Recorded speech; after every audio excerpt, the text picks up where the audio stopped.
오늘의 말씀은 창세기 2장 8절에서 9절, 15절에서 17절, 3장 1절에서 6절까지입니다. 주 하나님이 동쪽에 있는 에덴의 동산을 일구시고 지으신 사람을 거기에 두셨다. 주 하나님은 보기에 아름답고 먹기에 좋은 열매를 맺는 온갖 나무를 땅에서 자라게 하시고 동산 한가운데는 생명나무와 선과 악을 알게 하는 나무를 자라게 하셨다. 주 하나님이 사람을 데려다가 에덴 동산에 두시고 그곳을 맡아서 돌보게 하셨다. 주 하나님이 사람에게 명하셨다. 동산에 있는 모든 나무의 열매는 내가 먹고 싶은 대로 먹어라. 그러나 선과 악을 알게 하는 나무의 열매만은 먹어서는 안 된다. 그것을 먹는 날에는 너는 반드시 죽는다. 뱀은 주 하나님이 만드신 모든 들짐승 가운데서 가장 강교하였다. 뱀이 여자에게 물었다. 하나님이 정말로 너희에게 동산 안에 있는 모든 나무의 열매를 먹지 말라고 말씀하셨느냐? 여자가 뱀에게 대답하였다. 우리는 동산 안에 있는 나무의 열매를 먹을 수 있다. 그러나 하나님은 동산 한가운데 있는 나무의 열매는 먹지도 말고 만지지도 말라고 하셨다. 어기면 우리가 죽는다고 하셨다. 뱀이 여자에게 말하였다. 너희는 절대로 죽지 않는다. 하나님은 너희가 그 나무 열매를 먹으면 너희의 눈이 밝아지고 하나님처럼 되어서 선과 악을 알게 된다는 것을 아시고 그렇게 말씀하신 것이다. 여자가 그 나무의 열매를 보니 먹음직도 하고 보암직도 하였다.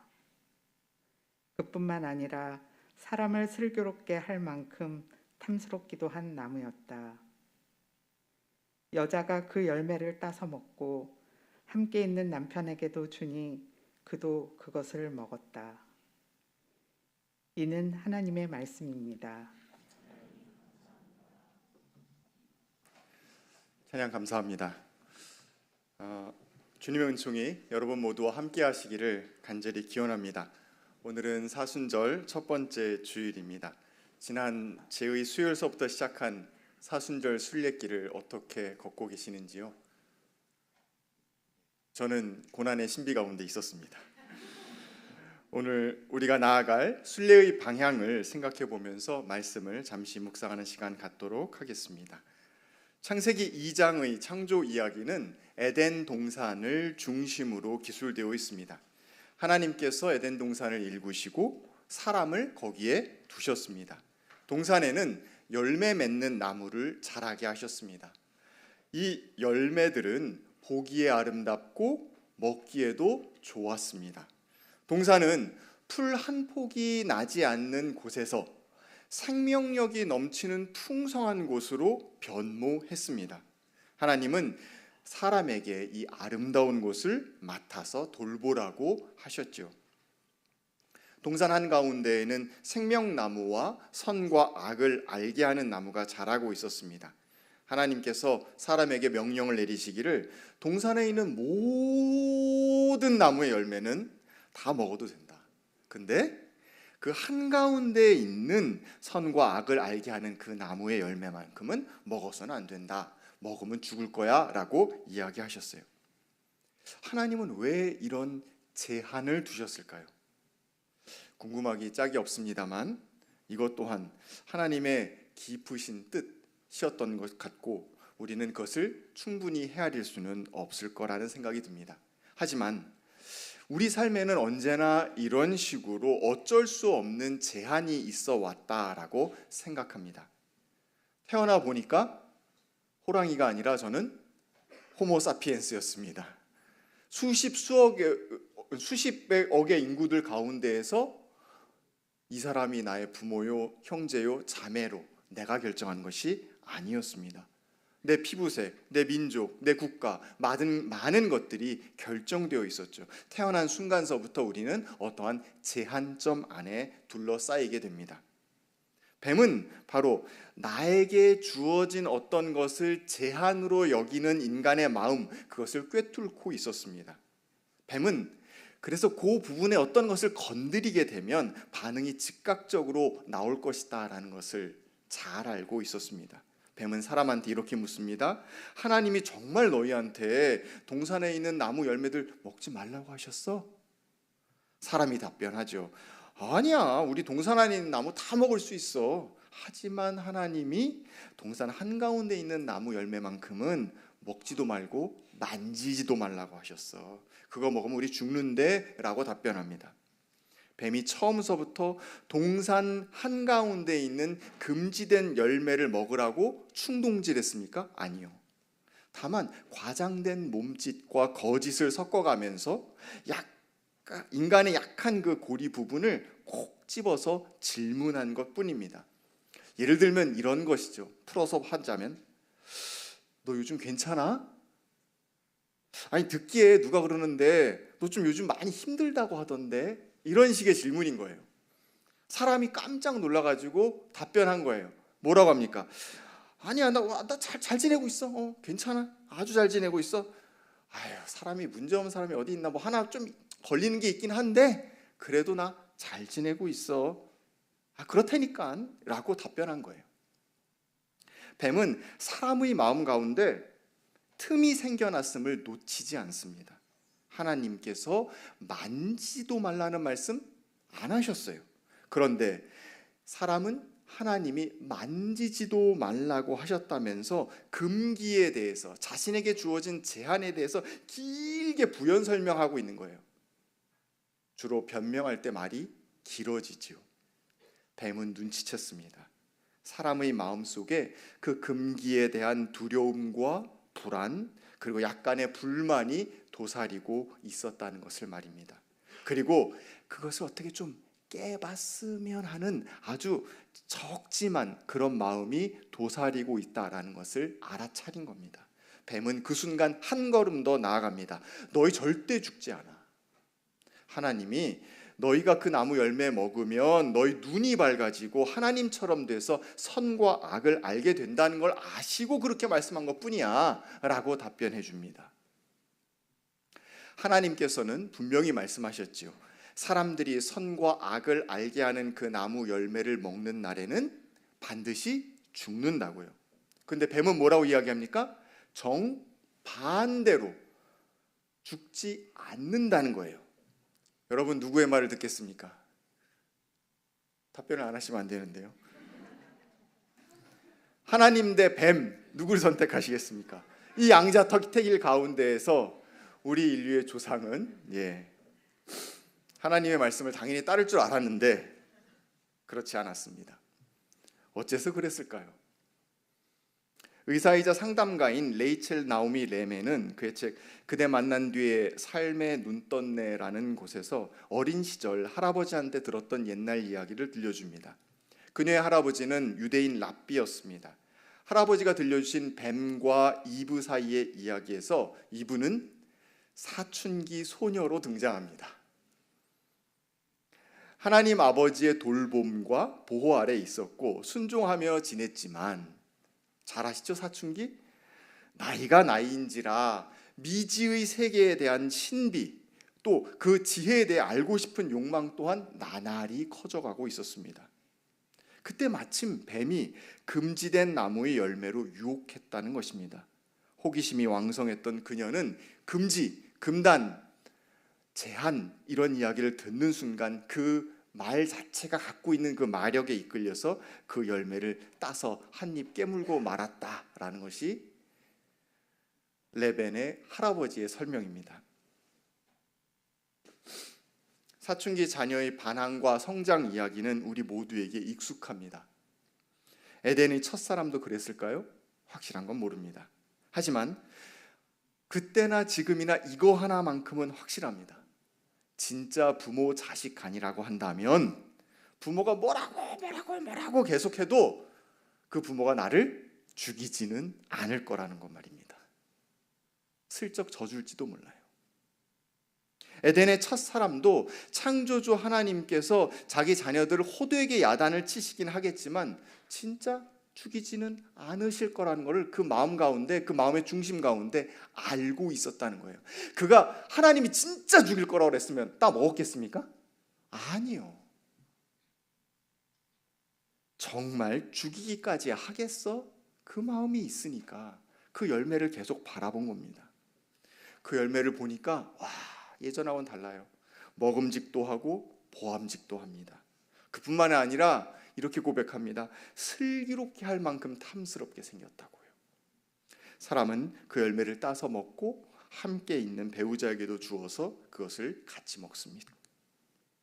사실 뱀이 해준 말 덕분에 그 열매를 자세히 들여다본 거예요.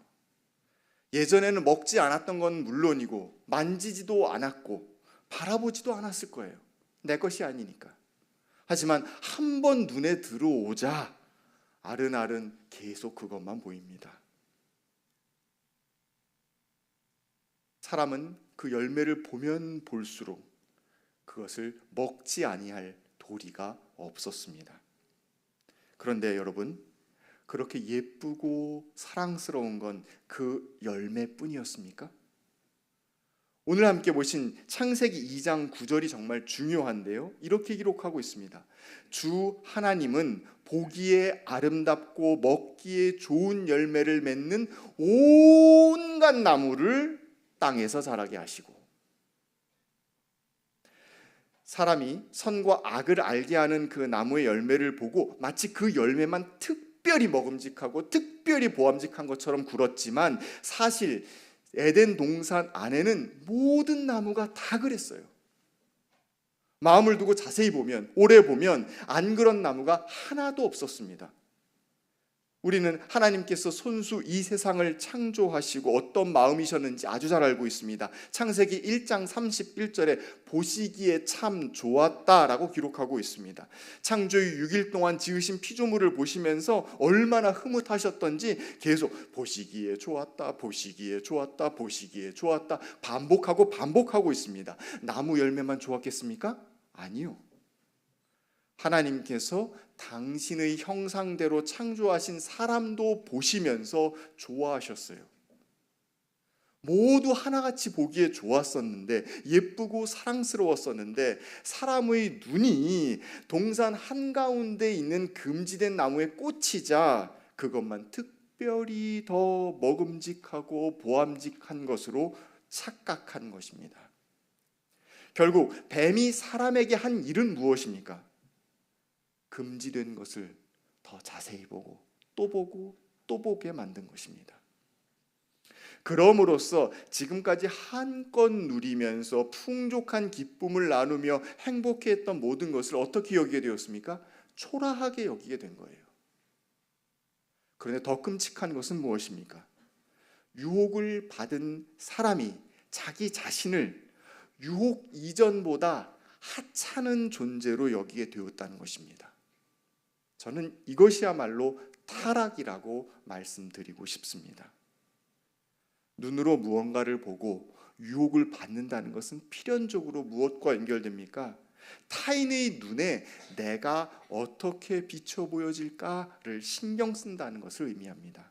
그리고 자기 생각에 나의 외적인 모습이, 나의 결과물이 흡족하지 않으면 그것을 아예 가리거나 타인의 시선을 외면하고 차단하는 방식으로 내게 있는 결핍감, 내게 있는 수치심을 해결하려 하게 됩니다.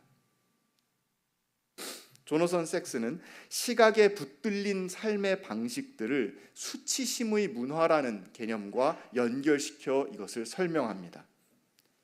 수치심이란 타인의 기대에 내가 미치지 못할 때 스스로 자신이 나쁘다고 느끼는 감정. 에덴의 사람과 뱀의 이야기 속에서는 온통 그런 이야기들이 가득합니다. 외면하고 수치심을 느끼고 피하고 눈을 바라보고, 그들의 눈이 밝아졌는지는 모르겠지만 그것으로 알게 된 것은 하나밖에 없습니다. 벗은 몸이라는 거예요. 다른 특별한 지혜가 그들에게 주어졌습니까? 아니요. 다만 부끄러워하지 않았던 그들이 수치심을 느끼게 되었고 하나님의 눈길을 피하는 존재가 되고 말았습니다. 요즘처럼 오디오보다 비디오가 중요한 시대, 외모가 경쟁력인 시대, 제가 그래서 경쟁력이 떨어집니다. SNS를 눈으로 계속 확인하면서 끊임없이 선망과 질시, 자기 비하와 감춤, 변형, 자기를 포장하고 거짓된 자기를 드러내는데 익숙한 우리 시대의 단면을 우리는 여기서 그대로 볼 수 있습니다. 조너선 섹스는 우리에게 묻습니다. 우리는 타인들이 지배하는 도덕, 타인들이 만들어 놓은 방식, 거기에 지배당할 것인가? 우리의 가장 중요한 가치, 기독교인으로서 우리의 가장 중요한 가치가 남들 눈에 보이는 우리의 모습인가? 라고 묻고 있습니다. 사람은 그 열매를 먹기 전에도 충분히 슬기로웠고 충분히 아름다웠고 충분히 좋았습니다. 하나님의 형상으로 만들어진 존재가 슬기롭지 않았을 리 없지 않습니까?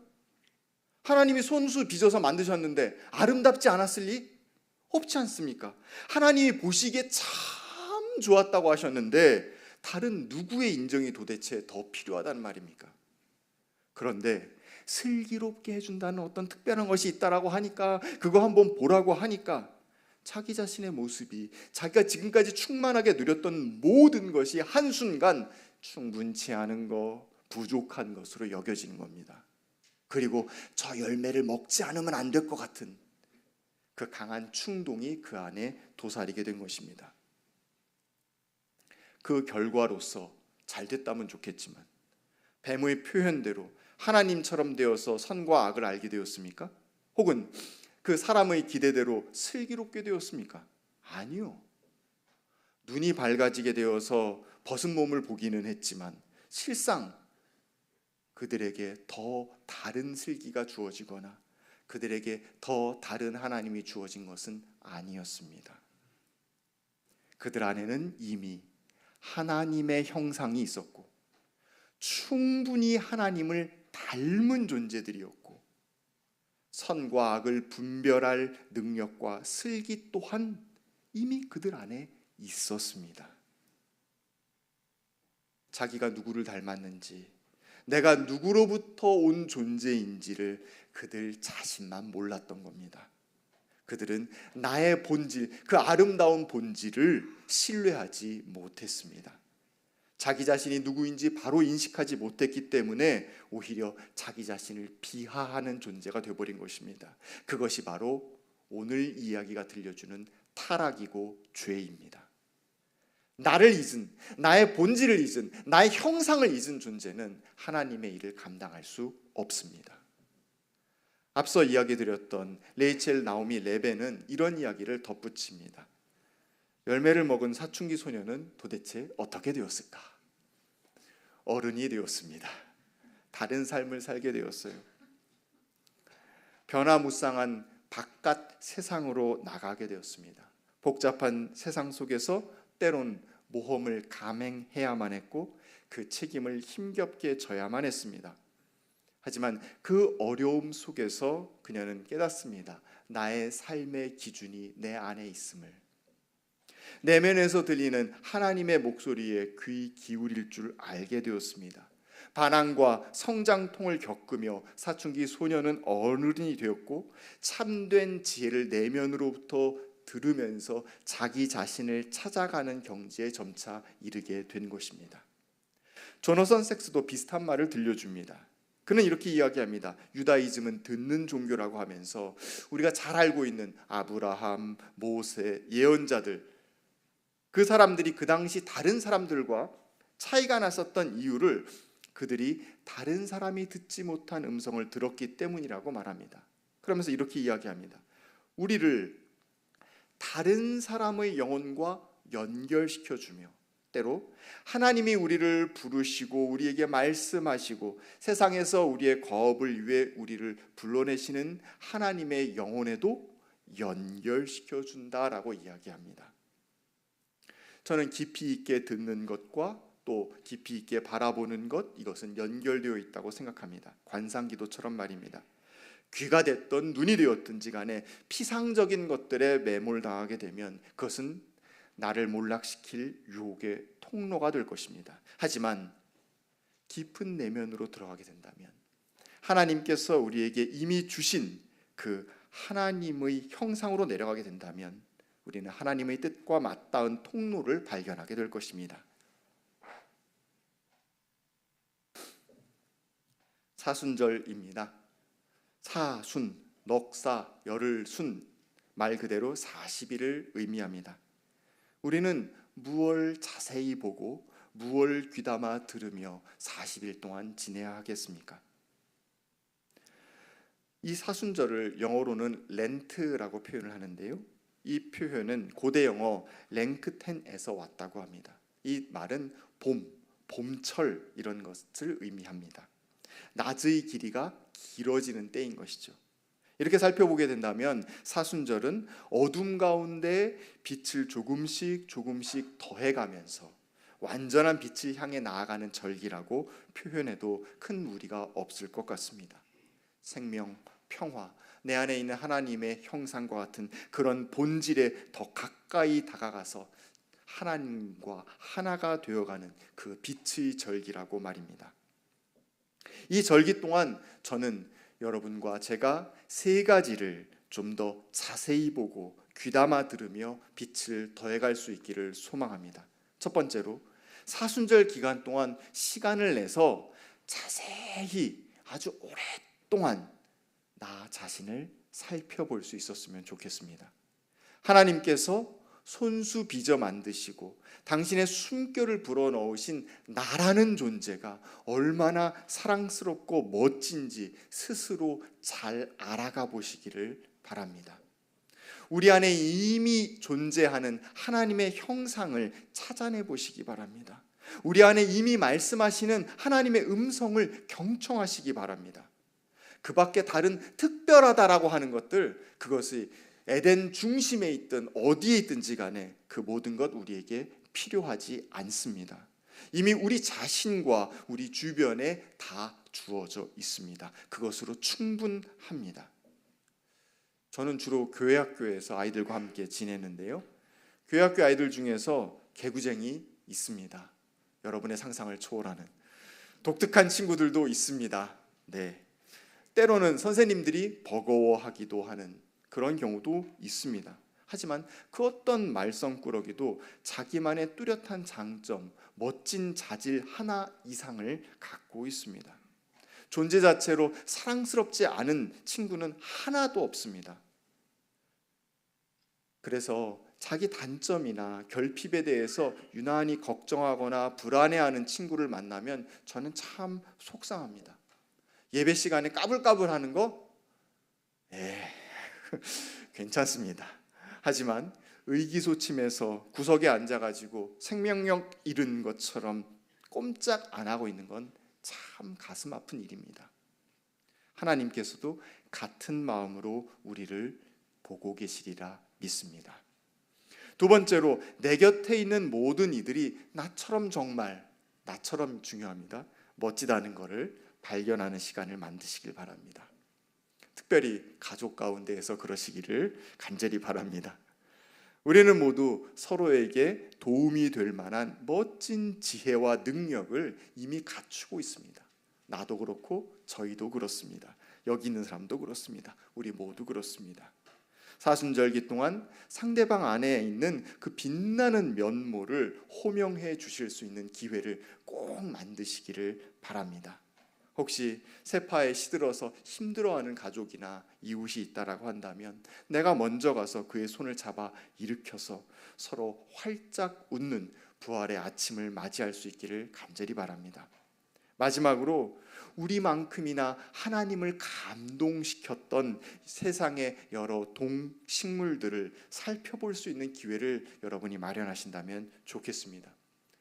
담임 목사님께서 추천해 주신 책이었는데요, 게일 보스가 쓰고 데이빗 클라인이 그린 무모한 희망, 사라져가는 동물들과 나누는 사순절 이야기라는 책이 있습니다.